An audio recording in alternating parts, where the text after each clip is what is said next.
pessoal, tudo bem? Eu sou o professor Eduardo e hoje vamos dar continuidade ao material de Excel, hoje falando um pouco de duas funções que são muito utilizadas dentro da estrutura de questão lógica, que seria basicamente função média e função C, e também vamos falar basicamente sobre PROC-V e PROC-H, que são outras duas funções utilizadas na questão de ajuda e suporte na hora de encontrar informações dentro das tabelas.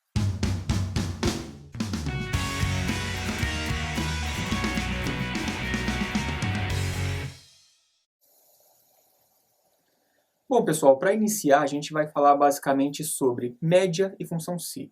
Neste caso, vamos utilizar o mesmo exemplo para trabalhar com as duas funções. Vamos trazer o exemplo aqui de um boletim escolar. Vamos supor, por exemplo, que tenhamos que trazer as notas finais de alguns alunos a partir dos 4 bimestres que temos no ano. Neste caso, precisamos definir qual é a média que o aluno necessita ter para saber, posteriormente, com a função C, se ele estará aprovado ou reprovado. Neste caso, vamos ter uma tabela, por exemplo, com o nome dos alunos. Teremos também as informações referentes às notas de primeiro, segundo, terceiro e quarto bimestre. E teremos uma coluna onde vai ter a média final de todos esses alunos. Vamos imaginar, por exemplo, que todos esses alunos já estejam com as suas médias lançadas, as suas notas finais de bimestre lançado, e precisamos, na verdade, das notas finais para saber quem está aprovado e quem está reprovado. Neste caso, para fazermos, por exemplo, a função média, neste caso vamos colocar sinal de igual e preencher a informação no campo com média, lembrando sempre de pontuar a palavra. A partir daí, o Excel retorna para a gente a condição de montar a sintaxe da média. Para facilitar o entendimento, basicamente precisamos colocar as 4 notas que os alunos tiveram dentro dos 4 bimestres dentro da estrutura. Isso basicamente retorna para a gente o valor da média final dos alunos, fazendo assim com que o Excel basicamente some essas 4 notas e divida por 4 novamente. Depois de termos feito, por exemplo, do primeiro aluno, vamos lembrar que podemos replicar a mesma estrutura lógica que fizemos na média para os outros alunos também. Depois de definida a nota final de todos esses alunos, vamos aplicar agora nessa mesma tabela, ou em uma tabela divergente, porém com a mesma estrutura, a função C. Neste caso, vamos identificar, a partir da média final, qual aluno está aprovado e qual aluno está reprovado. Para facilitar, vamos imaginar a tabela que a gente já tinha trabalhado anteriormente. Neste caso, agora, vamos colocar um campo de situação final, onde vai ter preenchido de forma lógica, a partir da estrutura do Excel, basicamente qual aluno está aprovado e reprovado. Para isso, vamos utilizar novamente o sinal de igual, usado basicamente em toda a instrução lógica dentro do Excel. Depois de colocado o sinal de igual, vamos colocar a função se, baseado nas letras C e E. A partir disso, o Excel novamente vai abrir o campo da sintaxe da função, onde vamos preencher toda a fórmula que iremos utilizar.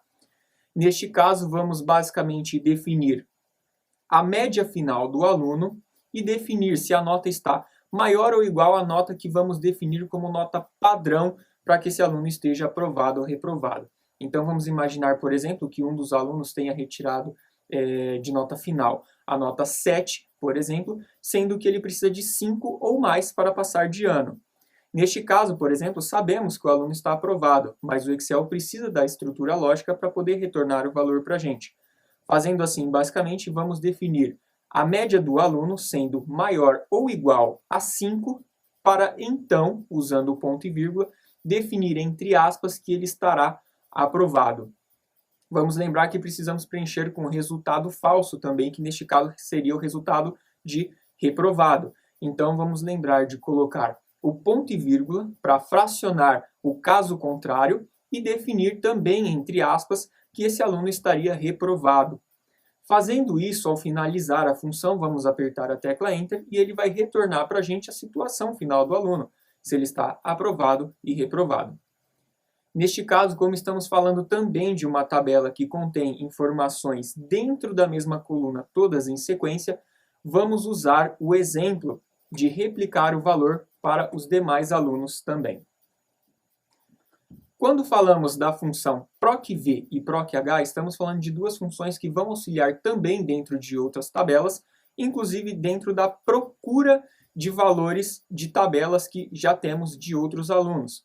Neste caso, vamos imaginar novamente uma tabela de controle de estoque, nesse caso de uma loja de autopeças. Basicamente, vamos supor que a nossa loja tenha 3, 4 mil itens e a gente precisa encontrar de forma rápida para um cliente qual é o preço de uma dessas peças e se a gente tem a disponibilidade dela em estoque ou não, por exemplo.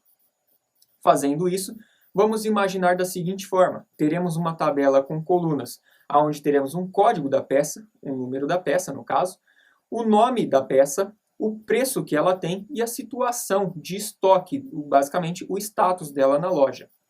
A partir do proc_v, vamos entender basicamente que estamos fazendo uma busca, uma procura na vertical, ou seja, trabalhando com colunas, nesse caso tabelas em colunas. Neste exemplo, vamos fazer o seguinte: vamos procurar este valor dentro desta nossa tabela da loja.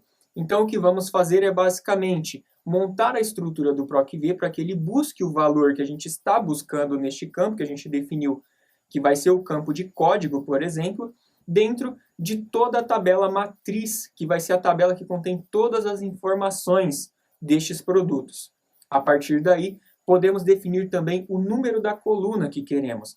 Vamos imaginar, por exemplo, que nessa ordem a gente quer o preço da peça, que seria basicamente a nossa terceira coluna. Então, colocaríamos que queremos o resultado da terceira coluna. Neste caso, o valor retornado, apertar a tecla Enter, seria o valor da coluna que a gente quer, que seria a terceira coluna. Vamos lembrar também que entre proc_v e proc_h existe basicamente a diferença entre procurar valores na vertical ou na horizontal. No caso do proc_h, se a tabela estiver em uma orientação de linhas, a estrutura é a mesma. A única diferença é que vamos preencher com o sinal de igual. Proc_h, vamos abrir a sintaxe da função e colocar basicamente que queremos buscar o valor do campo específico dentro da tabela e aí dar o número da linha que queremos. Bom, pessoal, essa foi a aula de hoje. Qualquer dúvida, deixem nos comentários abaixo, façam os exercícios e bons estudos.